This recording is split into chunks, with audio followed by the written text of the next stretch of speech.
وقال تعالى قل هذه سبيلي أدعو إلى الله على بصيرة أنا ومن اتبعني وسبحان الله وما أنا من المشركين صدق الله العظيم. محترم دوست اور بزرگوں، اللہ تعالیٰ نے دنیا میں ہمیں ایک مختصر موقع عطا فرمایا ہے، وہ آخرت کی تیاری کے لیے دیا ہے، اور آخرت کی تیاری کے لیے ایمان اور اچھے عمل الذي خلق الموت والحیاة ليبلوکم ایکم احسن عملا، اللہ وہ ہے جس نے زندگی اور موت کے درمیان میں ہمیں ایک موقع دیا ہے، جس میں وہ پرکھنا چاہ رہا ہے، دیکھنا چاہ رہا ہے کہ تم میں اچھا عمل لے کر کون آتا ہے۔ اس لیے ہر انسان کے ذمے ہے کہ سب سے پہلے وہ ایمان لاوے، اللہ کی وحدانیت کا اقرار کرے کہ اللہ ایک ہے، اپنی ذات میں، اپنی صفتوں میں وہ تنہا ہے، اس کا کوئی شریک نہیں، جیسے اس کی ذات میں کوئی شریک نہیں ہے، اس کی صفتوں میں اس کا کوئی شریک نہیں، وہ اکیلا ہے، وہی رب ہے، وہی کھلانے والا پلانے والا ہے، زندگی اور موت کا مالک ہے، نفع اور نقصان کا مالک ہے، ہر چیز اس کی قدرت کے تحت چلتی ہے، پوری کائنات کا نظام وہ اکیلا چلا رہا، زمین اس نے بنائی ہے، آسمان اس نے بنایا ہے، جتنے جاندار ہیں، جتنے مخلوقات ہیں، سب کا خالق بھی وہی ہے، مالک بھی وہی ہے، ایسا یقین کرنا۔ اور حضور علیہ السلام اللہ کے پیغمبر ہیں، آخری پیغمبر ہیں، آپ کے بعد اب کوئی نبی نہیں ہے،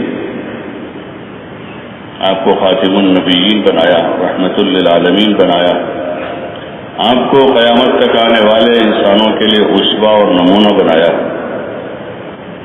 کہ آپ سے رہبری لیں گے، آپ کے طریقے پر عمل کریں گے، اور اس بات کا اللہ تعالیٰ نے فیصلہ کیا ہے کہ جو لوگ بھی آپ کے مبارک طریقوں پر زندگی گزاریں گے وہی کامیاب ہوں گے،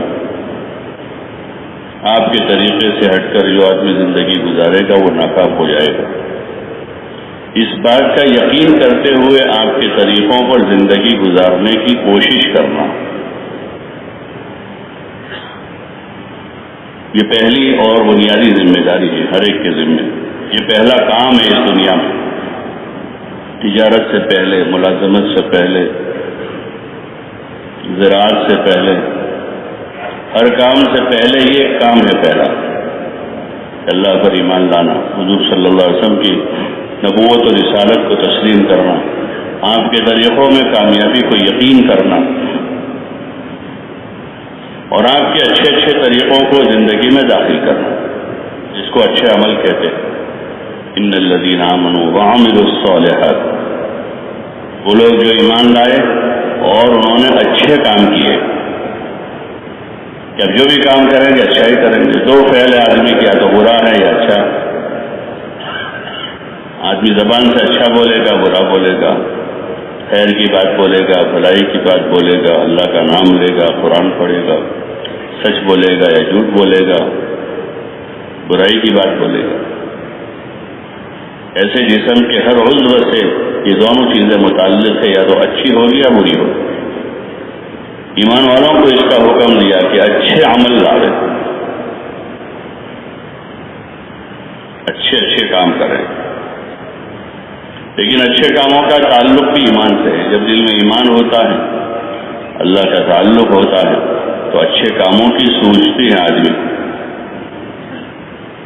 حدیث میں آتا ہے کہ دل جو ہے نا، دل وہ بادشاہ، الا ان فی الجسد لمضغہ، سنو، کان کھول کر سنو، الا ان فی الجسد لمضغہ، کہ انسانی جسم میں ایک مضغہ ہے، ایک گوشت کا ٹکڑا ہے، اذا صلحت صلح الجسد کلہ، کہ اگر وہ ٹھیک ہوتا ہے تو پورا جسم صحیح چلتا ہے۔ زبان سے صحیح الفاظ ادا ہوتے ہیں، اچھے کلمات نکلتے ہیں، کانوں کو اچھی باتیں سننے کی رغبت ہوتی ہے، نگاہ سے آدمی حلال اور جائز چیزوں کو دیکھتا ہے، اچھے کاموں کی طرف قدم بڑھاتا ہے، نماز کی طرف، عبادت کی طرف، اطاعت کی طرف، دعوت کی طرف، خدمت کی طرف، کہ اندر بنا ہوا ہے۔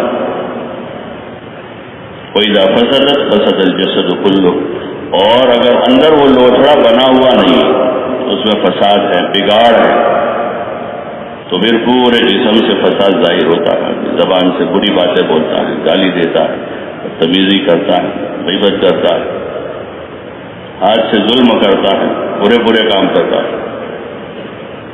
حالانکہ انسان کو پیدا کیا تھا کہ وہ اچھا عمل بناؤ، اپنا اچھا عمل بناؤ، یہی زندگی میں پیدائش کا مقصد ہے کہ اچھے اچھے کام کریں، برے کاموں سے اپنے آپ کو بچاؤ۔ اچھے اور خیر کے کاموں کی طرف آدمی اپنے ایمان کے بقدر جاتا ہے، جتنی ایمان میں قوت ہوگی، جتنی ایمان میں طاقت ہوگی، اتنا خیر اور بھلائی کے کاموں کی طرف آگے بڑھے گا، اور جتنا اندر ذوق ہوگا، ایمان میں کمزوری ہوگی یا اندر نفاق ہے، ظاہر میں آدمی کچھ کہہ رہا ہے، اندر کچھ ہے، نفاق ہے، تو پھر خیر کے کاموں کی توقع نہیں کی جا سکتی، بھلائی کے کام یہ آدمی نہیں کر سکتا۔ اور اسی مرتبہ ایسا ہوتا ہے کہ آدمی چاہتا ہے، لیکن چونکہ اندر فساد بھرا ہوا ہے تو خیر کی طرف آدمی نہیں جا پاتا، نہیں چل پاتا۔ بعض گناہوں کے آدمی مومن ہوتا ہے، ایمان والا، لیکن بعض گناہوں کی نحوست یہ ہوتی ہے کہ اعمال خیر سے آدمی محروم ہو جاتا ہے، گناہوں کی نحوست ہوتی ہے کہ مشین ٹھیک ہے لیکن اس پر زنگ لگ گیا ہے تو اس کو کوئی اور تکلیف نہیں، زنگ ہے، وہ زنگ دور کرنا ہے، زنگ دور ہو گیا تو پھر اچھی چل پڑے گی۔ ایسے گناہوں کا زنگ چڑھتا ہے قلوب پر۔ فضائل ذکر میں شاید شیخ نے اس کو نقل کیا، ایک گناہ کرتا ہے آدمی، ایک نقطہ لگتا ہے، دوسرا گناہ کرتا ہے، دوسرا نقطہ لگتا ہے، گناہ کرتے کرتے کرتے پورا دل سیاہ ہو جاتا ہے، کالا ہو جاتا ہے، اب اس دل پر حق بات اثر نہیں کرتی۔ ہر چیز کے لیے کوئی نہ کوئی میل کچیل صاف کرنے والی مثال دی حدیث میں کہ لوہے کو لیے آنکھ کی پٹی ہوتی تو اس کو پگھال کر زنگ دور کرتے، اس کو زنگ نکالتے اس کو۔ ایسے دلوں کا زنگ صاف کرنے کے لیے کیا ہے؟ اللہ کا ذکر ہے کہ آدمی کثرت سے اللہ کا نام لیا کرے، اللہ کی یاد میں لگے ہو، تاکہ دل کا زنگ اترتا جائے، گناہوں سے وہ زنگ چڑھتا ہے۔ ہاں، گناہوں کے ذریعے سے ایک تو بڑے گناہ ہوتے ہیں جن کو کبیرہ گناہ، وہ تو توبہ کے بغیر معاف نہیں ہوتا، اس کے لیے توبہ ہے، اور توبہ کے طریقے ہیں، جیسے نماز قضا کی ہے تو نماز چھوڑ دی ہے تو قضا کرے، پھر معافی مانگے۔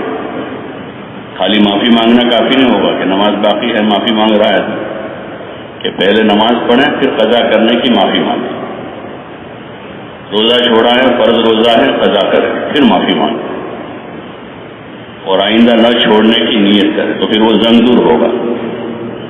بندوں کے حقوق ہیں تو بندوں سے معافی مانگیں، کسی کو گالی دی ہے، کسی کی غیبت کی ہے تو اس میں صفائی آئے گی، پھر قلب میں پھر رغبت پڑے۔ زنگ کے ساتھ مشین ٹھیک سے کام نہیں کرتی، زنگ چڑھ جاتا ہے، مشین کام نہیں کرتی، اس کی صفائی کرواتے، سروس کرتے، اس سروس کرتے، پھر وہ صاف ہوتا ہے۔ تو ایسے بہت سی مرتبہ اچھے کاموں کی توفیق آدمی کی رک جاتی ہے، جو زندگی کا مقصد ہے، اس کی وجہ یہ زنگ ہوتا ہے گناہوں کا۔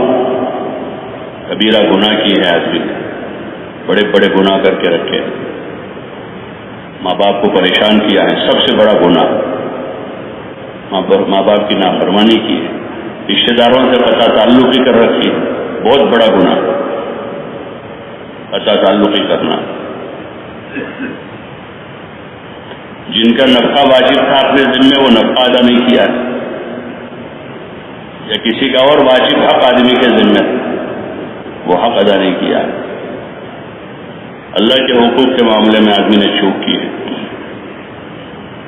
یا آدمی نے جو ہے نا شیطانی گناہ بولتے، شیطانی تو حیوانی ہوتے، حیوانی چوکیں، اور ایک شیطانی کے جس میں تکبر ہے، یہ شیطان کا کام، ابا واستکبر وکان من الکافرین، آدمی میں بڑائی پیدا ہو گئی، عجب آیا ہے، کبر آیا ہے، یہ بڑے بڑے گناہ ہیں، مختلف جگہ فضائل میں بھی حضرت شیخ نے ان کا تذکرہ کیا، تو اس حالت میں پھر اچھے کاموں کی توفیق نہیں ہوتی آدمی، تو اس کی صفائی کی ضرورت پڑتی ہے، آدمی صاف کرے بالارادہ کہ ارادے سے اس پر طائب ہو جائے، معافی مانگے کہ اللہ بھول ہوئی ہے، مجھ سے چوک ہو گئی ہے، غلطی ہوئی ہے، نماز قضا ہوئی ہے، آدمی قضا کر دے اس کو، زکوٰۃ باقی ہے، آدمی اپنی زکوٰۃ ادا کر، ماں باپ کے ساتھ نافرمانی کر رکھی ہے تو ان کا حق ادا کرے، ان کو راضی کرے، رشتے داروں سے قطع تعلقی کر رکھی ہے، فضائل صدقات میں نا صلہ رحمی اور قطع تعلقی کی حدیثیں ہیں، رشتے داروں سے قطع تعلقی کر رکھی آدمی، بھائیوں سے، بہنوں سے، پڑوسیوں سے، تو آدمی معاملہ صاف کرے تو پھر توفیق ہوگی آگے، ورنہ توفیق سلب ہو جاتی، یہ اللہ کی طرف سے ہوتا ہے، کس کی طرف سے ہوتا ہے؟ اللہ کی، تو پھر اعمال خیر آدمی نہیں کر پاتا، حالانکہ اعمال خیر کے لیے پیدا کیا ہے، اچھے اچھے کام کرو، یہی بات ہے سب جگہ، قرآن میں، حدیث میں، سب جگہ یہی کہا ہے کہ کیا کرنا، ان الذین آمنوا وعملوا الصالحات، وہ لوگ جو ایمان لائے انہوں نے اچھے کام کیے ہیں، من عمل صالحا من ذکر او انثى وهو مؤمن فلنحيينه حیاة طیبہ، جو بھی مرد ہو یا عورت اچھے کام کرے، من عمل صالحا من ذکر او انثى، شرط یہ ہے کہ ایمان کے ساتھ ہو، اس لیے کہ بغیر ایمان کے نیکی قبول نہیں، بغیر ایمان کے نیکی قبول نہیں، نیکی کی قبولیت کے لیے کیا چاہیے؟ جیسے آپ کسی ملک کا ویزا لینے کے لیے جاؤ تو کیا چاہیے؟ ویزا پاسپورٹ پر لگے گا، آپ کے پاسپورٹ ہی نہیں ہے تو ویزا لگے گا، ایسے بغیر پاسپورٹ کے ویزا نہیں لگتا، ایسے بغیر ایمان کے آدمی کا کار خیر بھی قبول، اس کا کوئی بدلہ نہیں ہوگا، ہاں دنیا میں برکتیں ظاہر ہو جائے گی، اس دنیا میں برکتیں ظاہر ہو جائے گی، لیکن اس کا اجر بدلہ نہیں ہوگا، اساسی چیز ایمان جڑ ہے، بنیاد ہے، وہ اساس اور بنیاد ہے، اور پھر اس کے ساتھ اچھے اچھے کام ہیں، زبان سے بولے تو اچھا بولے، آنکھ سے دیکھے تو اچھا دیکھے، برائی کی طرف نظر جاوے جھکا لے، کوئی برا کلمہ زبان پر آوے ہوٹ بند کر لے، گالی آ رہی زبان پر خاموش ہو جاؤ، غصے میں آدمی گالیاں دے دیتا ہے، برا بھلا کہہ دیتا ہے، یا بڑی شاندار مجلس لگی ہے تو غیبت بہت میٹھی لگتی ہے، غیبت جو بڑی میٹھی ہوتی ہے، مزہ آتا ہے، پیٹھ پیچھے کسی کی برائی کرنے کا بڑا مزہ آتا ہے، بڑی لذت آتی ہے اس میں، ایک سنتا ہے دوسرا اچھا، ہاں اچھا، ہاں میں نے بھی دیکھا تھا وہ ایسا، پھر وہ تیسری بات لاتا، یہ دوسری بات لاتا ہے، بڑا مزہ آتا ہے اس میں، لیکن اللہ تعالیٰ فرما رہا ہے ایحب احدکم ان یأکل لحم اخیہ میتا، کیا تم میں سے کوئی چاہتا ہے کہ اپنے مردار بھائی کا گوشت کھائیں؟ پوچھ رہے ہیں اللہ میاں، ایحب احدکم ان یأکل لحم اخیہ میتا، کہ تم میں سے کوئی آدمی اس بات کو پسند کرے گا کہ اپنے مردار بھائی کا گوشت کھاوے؟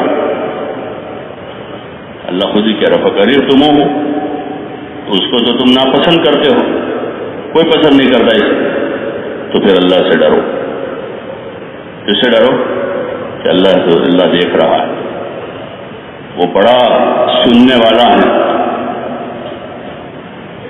بہت سننے والا ہے، اور بڑا باریک بھی ہے، لطیف ہے، لطیف وهو اللطیف الخبیر، بڑا باریک بھی ہیں اور ہر چیز سے باخبر ہیں، کون کیا کر رہا ہے، رات کے اندھیرے میں کون کیا کر رہا ہے، دن کے اجالے میں کون کیا کر رہا ہے، بند کمرے میں کیا ہو رہا ہے، تہخانوں میں کیا ہو رہا ہے، دریاؤں میں کیا ہو رہا ہے، انسان کیا کر رہے ہیں، جنات کیا کر رہے ہیں، ہر چیز سے وہ باخبر ہے۔ اس کو کسی آلے کی ضرورت نہیں دیکھنے کے لیے، اس کو سننے کے لیے کوئی مشین کی ضرورت نہیں ہے، اس کو خبر لانے کے لیے کسی فرشتے کی ضرورت نہیں ہے، وہ خود باخبر ہے، خود ہی وہ باخبر ہے، سب دیکھ رہا ہے کون کیا کر رہا ہے۔ اس لیے اللہ نے ڈرایا کہ اللہ سے ڈرو، فاتقوا اللہ، کہ اللہ سے ڈرو۔ ڈر ہوگا تو آپ کی برائی سے بچے گا، ڈر ہوگا تو برائی، ورنہ ڈر ہی نہیں آدمی کے دل میں، خوف نہیں اندر، جتنا لوگوں کا ڈر ہے اتنا بھی اللہ کا نہیں، کہ اگر وہی آدمی سامنے آ جائے تو آدمی اس سے ڈرتا ہے کہ بھائی اس کے سامنے بولوں گا تو ابھی لڑائی ہو جائے گی، اس سے تو ڈرتا ہے جو کمزور مخلوق ہے، لیکن اللہ سے نہیں ڈرتا۔ اللہ کہہ رہا اللہ سے ڈرو، فاتقوا اللہ، اللہ سے ڈرو، کہ اندر ڈر پیدا ہو، گناہوں سے آدمی ڈر رہا ہے کہ گناہ ہوگا تو اللہ ناراض ہو جائے گا، تو پھر گناہ سے بچے گا، نماز چھوڑنے سے، برائی کرنے سے، گناہ کرنے سے، غلط دیکھنے سے، غلط جگہ جانے سے، غلط بات بولنے سے آدمی ڈرے گا کہ اللہ دیکھ رہا ہے، وہ لطیف ہے، بڑا باریک دیکھنے والا ہے، اس کو کسی مشین کی ضرورت نہیں ہے، کسی فرشتے کی اس کو حاجت نہیں کہ جا کر وہ خبر دے اللہ، بلکہ وہ خود ہی سارے عالم کا نگرانی کر رہا ہے، دیکھ رہا ہے، وہی سارے عالم کو تھامے ہوئے ہے۔ تو اندر وہ ڈر کی کیفیت پیدا ہوگی تو آدمی برائیوں سے بچے گا اور اچھے کاموں کی طرف آگے بڑھے گا، جو اس محنت کا بنیادی مقصد ہے، بنیادی مقصد کہ آدمی خیر کے کاموں میں آگے بڑھے۔ اللہ نے خیر کی طرف آگے بڑھنے کو کہا، خیر کے کاموں کی طرف، مغفرت کی طرف، ہدایت کی طرف، رحمت کی طرف، کہ اس میں آدمی آگے بڑھے، تیزی سے جاوے اعمال خیر کی طرف، وہاں سستی نہ کرے، وہاں پیچھے نہ رہے، خیر کے کاموں میں زیادہ نہ سوچے، نماز کا وقت ہوا تاخیر نہ کریں، فوراً نماز ادا کریں، باجماعت ادا کریں، مسجد جا کر ادا کریں، کوئی چیز اللہ کے نام پر لگانے کا داعیہ پیدا ہوا ہے، جان لگانے کا، مال لگانے کا، تاخیر نہ کریں، شیطان ڈر پیدا کرتا ہے، یعیدکم الفقر ویأمرکم بالفحشاء، کہ شیطان تم کو فقر کا خوف دلاتا ہے اور برائیوں کی طرف لے جاتا ہے، واللہ یعیدکم مغفرۃ وفضلا، اور اللہ تم کو مغفرت اور فضل کا وعدہ کرتا ہے کہ اللہ کی مغفرتوں کی طرف آدمی دوڑے، سارعوا الی مغفرۃ من ربکم، کہ دوڑو اللہ کی مغفرت کی طرف، وجنۃ عرضها السماوات والارض، اور ایسی جنت کی طرف کہ جس کی چوڑائی زمین آسمان کے برابر ہے، ایسی جنت کی طرف اللہ کہہ رہا سارعوا الی مغفرۃ من ربکم، مغفرت کی طرف دوڑے آدمی، اس لیے کہ انسان کی سب سے بڑی حاجت ہے کہ اس کی بخشش ہو جائے، مغفرت ہو جائے، بڑی ضرورت ہے۔ اس لیے دعا میں تو وہیں سے شروع کرتے ہیں، معافی مانگ کر کہ اللہ ہمارے گناہ معاف کر دے، وہیں سے شروعات کرتے ہیں دعا میں، اللہ سے معافی مانگتے ہیں، مغفرت مانگتے ہیں، یہ بڑی ضرورت ہے کہ مغفرت نہیں ہے، کلیئر نہیں ہے، کلیئریشن ہوتا ہے، کسی ملک میں داخل ہوتے تو سرٹیفکیٹ مانگتے ہو، ویزا لیتے ہیں اس وقت مانگتے ہیں، کلیئر آدمی، کرمنل نہیں ہے، اس کے ذمہ میں کوئی کیس نہیں ہے، کوئی حکومت کا کوئی تاوان نہیں ہے، کلیئریشن مانگتے ہیں، ٹھیک آدمی۔ تو سب منزلوں پر اس کی ضرورت پڑے گی پہلے کہ آدمی کی بخشش ہو جائے، مغفرت ہو جائے، اور پھر اللہ امید دلاتا ہے، وعدہ کر رہا ہے جنت کا، اس جنت کا جس کی چوڑائی زمین آسمان کے برابر ہے، اس کی چوڑائی زمین آسمان کے، بہت لمبائی تو اور زیادہ ہوتی، عموماً لمبائی چوڑائی سے زیادہ ہوتی ہے. صف ہماری ہوتی ہے نا، صف کتنی چوڑی ہوتی ہے؟ صف کتنی چوڑی ہوتی ہے؟ 4 فٹ یا 4.25 فٹ ہوتی، اور اس کی لمبائی 200 فٹ کی مسجد ہے، 150 کی دیتی ہے.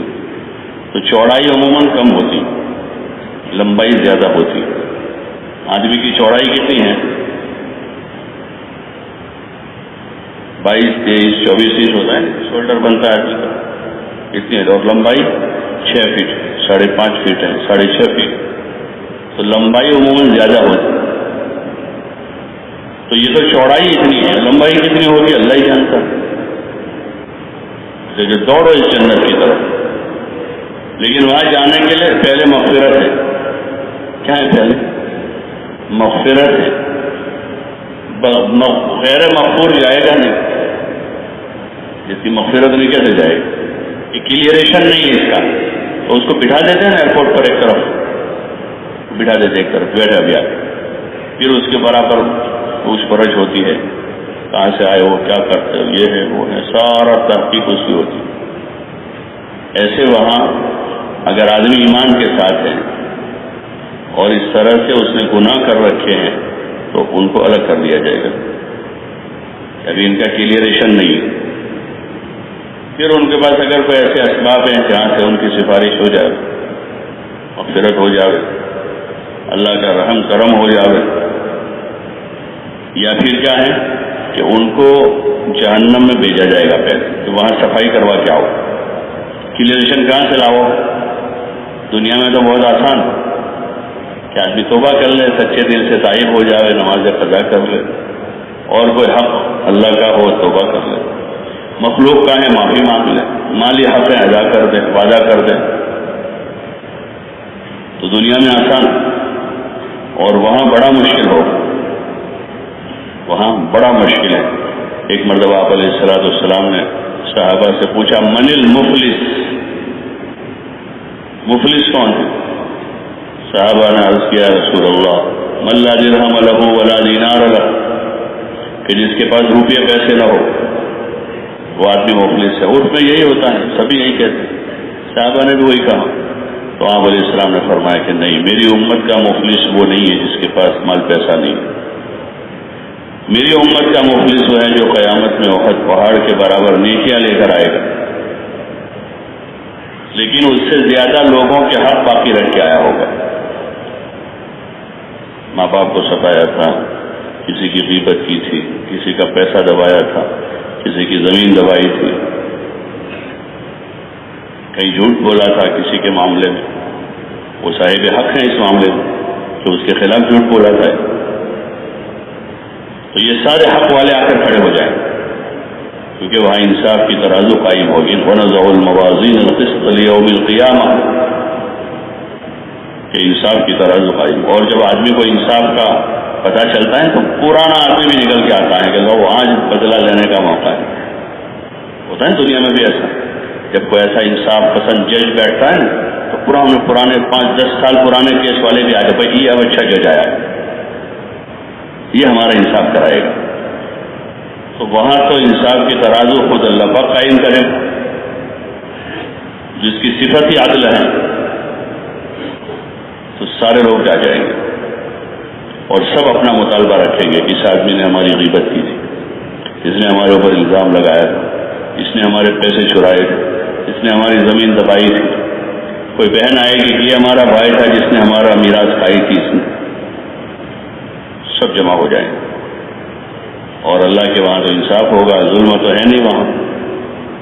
وہاں تو انصاف ہی انصاف، تو انصاف کرے گا. وہ سب اس کے بندے ہیں، وہ بھی بندے، یہ بھی بندہ ہے. اس کے بیٹے تو ہیں نا، یہ بیٹا ہے، وہ پوتا ہے یا بھتیجا ہے، تو بیٹے کے حق میں فیصلہ کر دے. وہاں تو انصاف ہوگا. تو اللہ تعالیٰ انصاف کی ترازو قائم کریں گے جب تو حق والوں کو حق دیا جائے گا.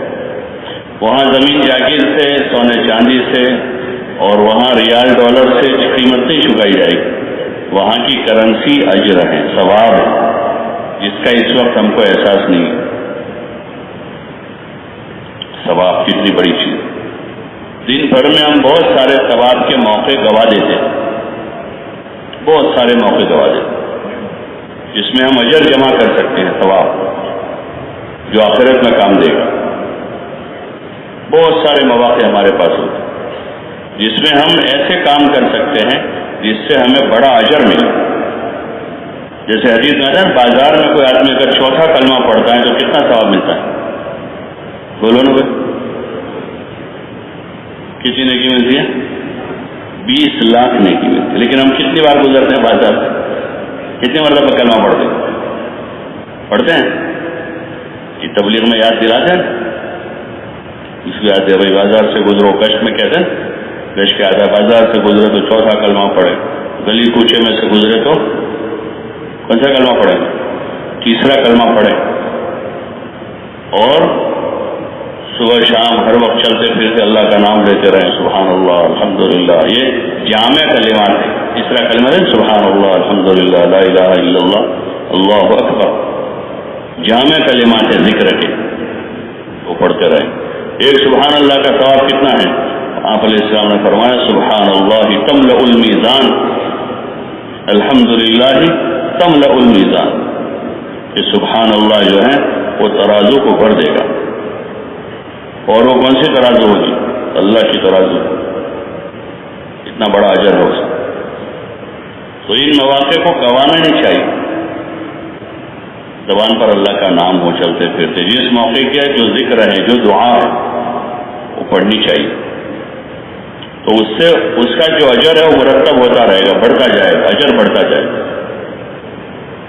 تو وہاں حق والے آ کر حق مانگیں گے اور وہاں تو اجر چلے گا، وہاں کی کرنسی اجر ثواب ہے، وہاں پیسے نہیں چلیں گے، وہاں روپیہ نہیں چلے گا، فیل ہو جائے گا سب، سونا نہیں، چاندی نہیں، کریڈٹ کارڈ کسی کا نہیں چاہیے، سارے کریڈٹ کارڈ فیل ہو جائیں گے۔ وہاں اجر والوں کو ان کے اجر کا بدلہ ملے گا۔ من یعمل مثقال ذرۃ خیرا یرہ، کہ جو ذرہ برابر نیکی لے کر آیا ہوگا اس کو اس کا بدلہ ملے گا۔ ومن یعمل مثقال ذرۃ شرا یرہ، کہ جو ذرہ برابر برائی لے کر آیا اس کو بھی بدلہ ملے گا۔ تو اس لیے موقع ہے اس وقت ہمارے پاس، کوشش کرنی چاہیے کہ ہم اچھے کاموں کے عادی بن جائیں۔ کیا بن جائیں؟ اچھے کاموں کے عادی بنے، زبان پر اللہ کا نام ہو، قرآن کی تلاوت ہو، دین کی بات ہو، دعوت کی بات ہو، خیر خواہی کی بات ہو۔ ایک صحابی سے آپ صلی اللہ علیہ وسلم فرمایا فَلْيَقُلْ خَيْرًا أَوْ لِيَصْمُتْ، یا تو خیر کی بات بولو یا خاموش رہو، خیر کی بات بولو یا خاموش رہو، کچھ نہیں بولنا۔ آدمی زبان سے اچھا بولنے کی عادت، یہ دعوت میں یہی ہے کہ آدمی دعوت دے گا لوگوں، اللہ بڑا ہے، اللہ کھلاتا ہے، اللہ پالتا ہے، اللہ پلاتا ہے، نماز میں کامیابی ہے، ایسی باتیں کرے گا تو اچھی باتوں کا عادی ہوگا ہی، اچھی باتیں کرنے کا۔ یعنی روزانہ گھر گھر جا کر ملاقات کریں، ہر ایمان والے بھائی سے ایمان کی، اعمال کی، اخلاق کی، اخلاص کی، آخرت کی باتیں کریں تو اچھی اچھی باتیں آدمی بولنے کا عادی ہوگا۔ فضائل سناویں، فضیلتیں سنائیں گے، ایمان اعمال کی، نماز کی، ذکر کی، قرآن کی، تلاوت کی، حفظ کی، والدین کی خدمت کرنے کی، پڑوسیوں کے ساتھ حسن سلوک کرنے کی، رشتہ داروں کے ساتھ صلہ رحمی کرنے کی فضیلتیں سنائیں گے، اچھی اچھی باتیں کر رہے ہیں تو بری باتوں سے آدمی اپنے آپ بچ جائے گا۔ ایسے آدمی دعوت سے اب عبادت میں آئے گا، اذان ہو گئی تو نماز میں آئے گا، نماز کے بعد اللہ کی یاد میں لگے گا، سنت پڑھے گا، دعا مانگے گا، تسبیح پڑھے گا، کسی وقت تلاوت کرے گا، کسی وقت فضائل کے اجتماعی حلقے میں ہوگا تو کبھی فضائل کو انفرادی پڑھتا ہوگا، تو ابھی آدمی خیر کے کاموں کے عادی بنتا جائے گا۔ کبھی کاروبار کے لیے گیا ہے تو اچھی نیت کے ساتھ گیا ہے، طلب حلال میں گیا ہے، وہ بھی اس کے لیے عبادت ہو جائے گا کہ وہاں جا کر جھوٹ نہیں بول رہا ہے، سود کا کام نہیں کرتا ہے، دھوکہ نہیں دے رہا ہے، غبن نہیں کر رہا ہے، جھوٹی قسمیں نہیں کھا رہا ہے، تو اس کی تجارت بھی عبادت ہو جائے گی۔ ایسا آدمی اب یہ سارے بات کام کرتے کرتے گھر جا کر آرام کرے گا سنت کے مطابق تو اس کا سونا بھی عبادت ہو جائے گا، اس کا سونا بھی کیا ہو جائے گا، عبادت. تو گھر میں ہے تب بھی وہ عابد ہیں، دکان پر ہے تو وہاں بھی عبادت کرنے والا ہے، مسجد میں بھی عبادت کرنے والا ہے، اور مسجد کے باہر ہے لوگوں کے ساتھ دین کی بات کر رہا ہے، دین کی بات سیکھ رہا ہے، سکھا رہا ہے. تو دین کا سیکھنے سکھانے والا ہے، دین کی بات پہنچانے والا ہے. تو یہ مشق ہے کہ اچھی باتوں کے عادی بننے کی، خوبیوں کا آدمی عادی بنے گا. جب خوبیوں کا عادی بنے گا برائیاں اپنے آپ رخصت ہو جائے گی، دھیرے دھیرے دھیرے ان برائیوں سے نجات مل جائے گی آدمی کو. جن برائیوں میں مبتلا ہیں، غلط بیانی کی برائی ہے، غلط سننے کی برائی ہے آدمی میں، غلط دیکھنے کی برائی ہے. گش کے آداب ہے کوئی نظر نیچی رکھے آدمی، ذکر فکر کے ساتھ چلے، نظر نیچی رکھیں کہ کسی غلط چیز پر نظر نہ پڑ جائے. تو ایک مشق ہے وہ جو توت کے ہمارے اعمال ہے، وہ سارے مشق کے طور پر تمرین ہے کہ اس کے ذریعے سے 24 گھنٹے کی زندگی آدمی کی اللہ کی یاد کے ساتھ اچھے عملوں کے ساتھ ہو جائے گی. اب وہ جہاں جائے گا اچھا ہی عمل کرے. اور اچھا عمل کیا ہے؟ جو حضور صلی اللہ علیہ وسلم کا طریقہ ہے وہ اچھا عمل. جس وقت کا جو کام ہے وہ آپ کے مبارک طریقے پر ہوگا تو وہ اچھا عمل بن جائے گا. آدمی نکاح کر رہا ہے، نکاح بھی آپ کے طریقے پر کرے گا تو اس کا اچھا عمل ہے.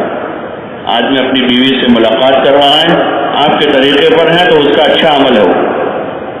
ایک آدمی استنجے میں ہے، آپ کے طریقے پر ہے تو بھی اس کا اچھا عمل. جہاں ہے وہ ہر کام اس کا اچھا ہے جب وہ آپ کے مبارک طریقے پر ہوگا. اور اگر آپ کے مبارک طریقے پر نہیں ہے تو اس کی نماز بھی اچھی نہیں. کپڑے میں، پرانے کپڑے میں لپیٹ کر نمازی کے منہ پر مار دی جاتی ہے. ضیعک اللہ کما ضیعتنی، خدا تجھے برباد کرے جیسے تو نے مجھے برباد کیا ہے. وہ نماز بددعا دے کر جاتی جو آپ کے طریقے پر نہیں ہے، سنت کے خلاف ہے، اچھی طریقے سے رکوع سجدے نہیں ہوئے ہیں. اور آپ کے طریقے پر آدمی نکاح کر رہا ہے تو بھی عبادت، کھانا کھا رہا ہے تو اس کا بھی ثواب، استنجے میں ہے تو اس کا بھی ثواب. اس لیے کہ آپ کے طریقے پر یہ محنت ہے، اس میں یہ مشق ہے. ہر وقت 24 گھنٹے اسی کی مشق ہو، چلتے اٹھتے بیٹھتے سوتے جاگتے کھاتے پیتے چڑھتے اترتے، کہ آپ کے مبارک طریقے پر ہر کام کو کریں. تو پھر آدمی کا وجود جو ہے وہ خیر ہی خیر ہو جائے گا. جہاں جائے گا یہ خیر پھیلائے گا. جیسے خوشبو لگا کے آدمی نکلا ہے تو جہاں جائے گا جگہ کو معطر کر دے گا وہ. اور ایک آدمی کے جوتے پہ پخانا لگ گیا ہے، وہ اپنے گھر میں جائے گا تو گھر بدبودار کرے گا وہ. ارے ہوتا نہیں ہوتا، جوتے میں پخانا لگ گیا نیچے. اب وہ وہی جوتا لے کے گھر میں گیا ہے تو کیا ہوگا؟ گھر میں خوشبو پھیلے گی. ارے بولو نا بھائی، کیا پھیلے گا؟ اور مسجد میں آئے گا تو مسجد کو بدبودار کر دے گا. ایسے اچھا عمل والا جہاں جائے گا، بازار میں جائے گا بازار کو نورانی کر دے گا. بازار میں اللہ کا ذکر کرتا ہے. غفلت والی جگہ پر یہ ذاکر ہے کہ وہاں نورانیت پھیلائے گا، کہ وہاں چوتھا کلمہ پڑھ رہا ہے، اللہ کی یاد میں لگا ہے، لوگوں کو اللہ کی طرف بلاتا ہے. بازار میں بھی غافل نہیں ہے. ایسے لوگوں کو مرد کہاں اللہ نے کہ مرد ہے یہ رجال لا تلہیہم تجارت ولا بیع عن ذکر اللہ. یہ مرد ہے. یہ کون ہے؟ یہ مرد ہیں. رجال لا تلہیہم تجارت ولا بیع عن ذکر اللہ، کہ ان کی تجارت و خرید و فروخت ان کو اللہ کی یاد سے، واقام الصلاۃ اور نماز قائم کرنے سے، وایتاء الزکوٰۃ اور زکوٰۃ ادا کرنے سے مانے نہیں. جو تجارت بھی کرتے ہیں، اللہ کو یاد کرتے ہیں، 5 وقت کی نماز پڑھتے ہیں، اپنے مالوں کی زکوٰۃ ادا کرتے ہیں، یہ مرد ہیں. یہ کیسے ہیں؟ یہ مرد ہیں. لا تلہیہم تجارت ولا بیع عن ذکر اللہ واقام الصلاۃ وایتاء الزکوٰۃ یخافون یوما تتقلب فیہ القلوب والابصار. یہ لوگ اس دن سے ڈرتے ہیں جس دن دل اور آنکھیں الٹ پلٹ ہو جائے گی، یعنی قیامت کے دن سے ڈرتے ہیں. یہ مومنین کی صفت. وہ کس سے ڈرتے ہیں؟ قیامت کے دن کے حساب سے ڈرتے ہیں، اللہ کے سامنے کی پیشی سے ڈرتے ہیں. ان کو ڈر اس کا ہوتا ہے، باقی ان کو کسی چیز کا ڈر نہیں. ان کو وہاں کا ڈر ہے کہ وہاں حساب کے دن کیا ہوگا، حساب کے دن کیا ہوگا. اس لیے یہاں ڈرتے ہیں. جو ڈرے گا وہ بچے گا، جو ڈرے گا وہ برائی سے، غلط چیز سے آدمی بچتا کب ہے؟ جب وہ ڈرتا ہے، دور رہتا ہے. ڈرتا ہے تو دور رہتا ہے. گناہوں سے آدمی ڈرے گا تو دور رہے گا، برائیوں سے آدمی ڈرے دور رہے گا کہ نہیں بھائی یہ کام نہیں کرنا، تو کافی دور رہتا ہے. اس لیے حرام تو بہت دور ہے. مکروہ سے بھی آدمی دور رہتا ہے. جو اللہ کے نیک بندے ہو جائے وہ مکروہ چیزوں میں بھی نہیں پڑتے، کیونکہ وہ حرام کا دروازہ ہے، اس راستے سے آدمی حرام کی طرف جاتا ہے. اس لیے ایسے فعل اور کام جو مکروہ شمار کیے ہیں علماء نے، ایسے کاموں سے بھی دور رہتے، مشتبہ سے بھی دور رہتے، اس لیے کہ وہ دوسرا دروازہ ہے کہ مشتبہ چیز میں آدمی پڑ گیا تو وہ حرام میں داخل ہو جائے گا. تو اس محنت سے آدمی کو 24 گھنٹے اچھے کاموں کی مشق کرنی ہے، اچھی نماز پڑھنے کی، اچھی تلاوت کی، اچھے ذکر کی، اچھی بات بولنے کی، اچھا کاروبار کرنے کی، جو حرام سے پاک ہو، سود سے پاک ہو، جھوٹ سے پاک ہو، دھوکے سے پاک ہو. ایسا کاروبار کرنے کی آدمی مشق کرے.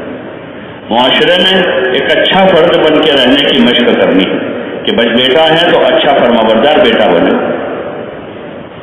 والد ہیں تو شفیق باپ بنے، مہربان باپ بنے جو اپنی اولاد پر مہربان. شوہر ہیں تو بااخلاق شوہر، بدتمیز نہ ہو، بااخلاق شوہر بننے کی مشق کرے. تاجر ہیں تو سچا تاجر بننے کی مشق کرے. اور نمازی ہیں تو پکا نمازی ہے، اچھا نمازی. صدقہ دینے والا ہے تو ایسا صدقہ دینے والا ہو جو اللہ کے لیے خرچ کرتا ہے، جس میں ریا نہیں ہے، نمود نہیں ہے، گنواتا نہیں ہے دے کر. جو کام کرے آدمی اس کی خوبی اختیار کرے اور اس کی خرابی سے آدمی بچے. اس کی مشق ہے تبلیغ میں. یہ 4 مہینے میں، 7 مہینے میں، سال میں، چلوں میں، روزوں میں، روز کی محنت میں یہی باتیں ہیں اور کیا، اور یہی کام ہے اور کیا. آدمی ہر کام کو اچھا سے اچھا کرے، اس لیے کہ اللہ نے پیدا اس لیے کیا ہے، خلق الموت والحیات لیبلوکم ایکم احسن عملا، کہ ہم جانچنا چاہتے ہیں، پرکھنا چاہتے ہیں کہ تم نے اچھا عمل کر کے کون آتا ہے، وہی وہاں دیکھا جائے گا. اس لیے اچھا گھر بنانے سے پہلے، اچھا کپڑا بنانے سے پہلے، اچھا جوتا پہننے سے پہلے، اچھی ٹوپی پہننے سے پہلے آدمی عمل اچھا کرے گا. اس لیے کہ اصل تو آدمی اپنے اچھے عمل سے عزت پاتا ہے. اچھے گھر سے، اچھی سواری سے، اچھے کپڑوں سے تھوڑا ملتی. وہ تو دنیا کے لذیذ ترین لوگوں کے پاس بھی ہے، لیکن اچھا عمل نیک لوگوں کے پاس ہوتا ہے، نبیوں کے پاس ہوتا ہے، صحابہ کے پاس تھا. اچھا عمل والے تھے، وہ عمل والے تھے، دن میں بھی رات میں بھی. بعد والوں سے کسی نے پوچھا کہ اصحاب محمد کو کیسا پایا تم نے، کیسے تھے وہ؟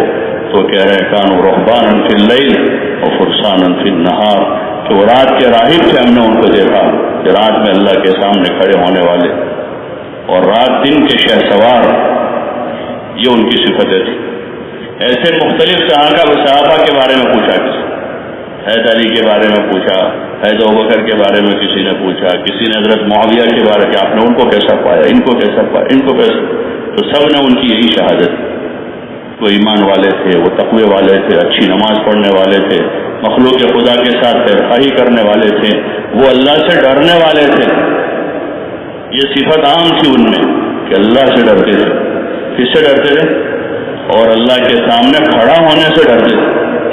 ایک دن آئے گا جس دن اللہ کے سامنے اس کے دربار میں کھڑا ہونا ہے، اور زندگی کا پورا کیا کرایا ریکارڈ تیار ہوگا. پورا کیا کرایا جو ریکارڈ ہے وہ تیار سب کا، کہ یہ آپ کا کیا کرایا ہے، یہ آپ کی فائلیں ہیں، یہ آپ کا اعمال نامہ ہے. کہا جائے گا اقرا کتابک کفی بنفسک الیوم علیک حسیبا، یہ تمہارا اعمال نامہ خود ہی پڑھ لو، خود ہی حساب کرو. جب بہت زیادہ برا حساب ہوتا ہے تو خود ہی حساب کرو. بھائی کیا کر کے آئے ہو؟ بھائی ملازم بہت بڑا گھاٹا کر کے آیا ہے تو کیا اس کا سیٹ اس کا حساب کرے گا؟ ارے بھائی تو خود ہی کر لے، کیا کر کے آیا ہے، کیا بچا کے لایا ہے. بیٹا جو ہے وہ باپ کی تجارت میں بڑا گھاٹا کر کے آئے گا اور حساب لے کر تو دیکھے گا کیا لینا ہے اس میں سے دیکھ کر. ارے تو خود ہی بتا دے کیا لایا ہے. اقرا کتابک کفا بنفسک الیوم علیک حسیبا، کہ آج تو خود ہی کافی ہے اپنا حساب کرنے کے لیے، خود ہی کر لیں. اس دن سے ڈرتے تھے، سب ڈرتے تھے. ایک موقع پر خود نبی کریم صلی اللہ علیہ وسلم ایک صحابی سے کوئی چوک ہوئی آپ کے سامنے تو آپ ناراض ہوئے. آپ نے فرمایا لولا القصاص یوم القیامت لاوجعتک بهذا السواک، کہ اگر قیامت کے دن مجھے حساب دینے کا ڈر نہ ہوتا تو اس مسواک سے میں تیری پٹائی کرتا ہوں. پٹائی نہیں کی لیکن ڈر ظاہر کیا کہ مجھے ڈر ہے کہ قیامت میں مجھے اس کا حساب دینا پڑے گا. کوئی ایک صحابی آئے یا رسول اللہ، ہمارے غلام اور خاتم جو ہیں وہ کام بھی کرتے ہیں گڑبڑ بھی کرتے ہیں، تو کبھی کبھار ہم ان کو برا بھلا کہتے ہیں، کبھی مار بھی دیتے ہیں، تو کیا ہوگا؟ تو آپ نے فرمایا کہ ان کی جو کمی بیشی ہے وہ اور تمہاری گالی گلوچ یا مار دھاڑ ہے اس کو قیامت میں وزن کیا جائے گا. کیا کیا جائے گا؟ وزن کیا.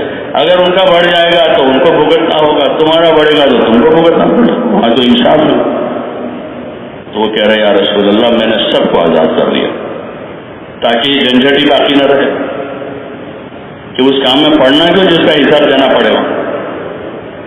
اور حلال کا حساب ہے، حلال کا حساب ہے، تو پھر آدمی ڈرے گا کوئی کام کرتے ہوئے، کوئی بات بولتے ہوئے. تو اتنا تقویٰ پیدا ہوتا ہے آدمی کے اندر، پھر آدمی بچتا ہے. جب راہ خدا میں اچھا وقت گزارتا ہے تو واپس آنے کے بعد وہیں سے احساس ہو جاتا ہے آدمی نماز قضا کرتا ہے، ماں باپ سے معافی مانگ لیتا ہے، دوستوں کے پاس جاتا ہے بھائی صاحب معاف کر دینا، بڑی بے غیرتی سے زندگی گزاری ہے، آپ لوگوں کو پریشان. ایسے ہزاروں ملیں گے، آپ ہزاروں ملیں گے. لیکن وہاں تک کافی نہیں، جو وہاں سے گزر گیا وہ آگے بڑھے. وہاں تک کافی نہیں، وہ آگے بڑھا اپنے ایمان میں، اپنے عمل میں، اپنے علم میں، اپنے اخلاق میں بلندی پر پہنچے. جہاں فضائل میں ابتدائی درجے بیان ہوئے ہیں وہاں آگے والوں کے بھی قصے بیان ہوئے کہ جنہوں نے ایثار کے ساتھ زندگی گزاری، جنہوں نے تقوی کے اعلیٰ معیار کے ساتھ. ابوبکر صدیق کا قصہ لکھا ہے، وہ جو غلام نے لا کر کھانا دیا تھا سخت بھوک میں، اور پھر پانی پی پی کر انگلی ڈال کے طے کر دی، نہیں نکل رہا، کہہ رہے اگر میری جان کے ساتھ نکلے تو نکالوں گا اس کو. کیا تقوی کا اعلیٰ درجہ ہے؟ کہتے ہیں بڑا اعلیٰ درجہ ہے. حالانکہ وہ نہیں لائے تھے، کسی نے لا کر دیا تھا، ہو گیا، اب چلا گیا پیٹ میں، معافی مانگ لیتے کہ اللہ معاف کرنا، بھول ہو گئی ہے، آئندہ ایسا نہیں کھاؤں گا. اور وہ سخت، ہر شیخ نے لکھا ہے سخت بھوک میں ایک لقمہ کہاں چلا گیا ہو، تو جلدی نہیں، ایک تو پیٹ بھرا ہوا تھا آدمی کا، کچھ کھایا تو ذرا سا آدمی انگلی ڈالے نکل جائے گا، لیکن سخت بھوک میں گیا تھا. تو وہ تقوی کا اعلیٰ درجہ ہے کہ یہ بتایا کہ یہ بھی ہے، یہ بھی ہے. یہاں سے شروعات ہے اور یہاں جا کے آدمی آگے بڑھتا ہے. اس لیے نیت کرے، ارادہ کرے انشاءاللہ کہ اس محنت سے فائدہ اٹھائیں گے انشاءاللہ. خالی پھریں گے کہ فائدہ بھی اٹھائیں گے. یہ نہیں بھائی یہاں سے لاہور گئے، لاہور سے بلوچستان گئے، وہاں سے منصیرہ گئے اور وہاں سے یہاں گئے، تو خالی اتنا ہی فائدہ اٹھائیں گے؟ بلکہ اس کام کے ذریعے سے پورے عالم میں جائیں گے، لیکن ایمان بنائیں گے، عمل بنائیں گے، اخلاق بنائیں گے، اور ان ساری چیزوں میں بلندی پر جانا. موقع ہے ابھی دنیا میں، اس کے لیے کوئی پیسوں کی ضرورت نہیں. دنیا کی چیزوں کے لیے پیسوں کی ضرورت ہے، بلڈنگ بنانی ہے، کار بنانی ہے، پیسوں کی ضرورت ہے. لیکن کسی آدمی کو بڑا متقی بننا ہے، اور سیجنبها الاتقی، تو بڑا متقی بننا ہے جیسے ابوبکر صدیق تھے، ان کا تذکرہ کیا اللہ نے کلام میں. وہ جو بڑا تقوی والا رضی اللہ عنہ، تو وہاں جانے کے لیے پیسوں کی ضرورت نہیں، اچھی نماز بنانے کے لیے روپے کا خرچہ نہیں، اچھے اخلاق بنانے کے چارانے کا خرچہ نہیں، کسی کے سامنے مسکراتے چہرے دیکھے صدقے کا ثواب. آدمی مسکراتے چہرے سے لوگوں سے ملے جلے، سلام کرے، مصافحہ کرے، حسب موقع معانقہ کرے، خیر کی بات کہیں، خیر کی بات سنیں، دعائیں مانگیں، نماز پڑھے، روزہ رکھیں، ذکر کریں. اس کے لیے 1 روپے کی ضرورت ہے. ارے بولو بھائی ضرورت ہے اس کی، چارانے کی بھی ضرورت ہے اس کے، غریب سے غریب آدمی کر سکتا ہے. اس لیے سب طے کرو انشاءاللہ کہ موت کے آخری سانس تک اچھے کام کریں گے انشاءاللہ. اور اس کو سیکھنے سمجھنے کے لیے تبلیغ میں جائیں گے. کیوں جانا ہے تبلیغ میں؟ کیوں جانا ہے تبلیغ میں؟ ہاں کہ دین سیکھنے سمجھنے کے لیے اور اس کی عملی مشق کے لیے جانا. پھر جو ہم سیکھیں گے سمجھیں گے اور جس چیز کی ہم مشق کریں گے دوسروں کو بتائیں گے. بھئی وہ سیکھنے سمجھنے کی یہ چیز ہے، کرنے کے کام یہ بھی ہیں، کریں گے انشاءاللہ. اللہ سب کو توفیق عطا فرمائے. کون نیت کرتا ہے اس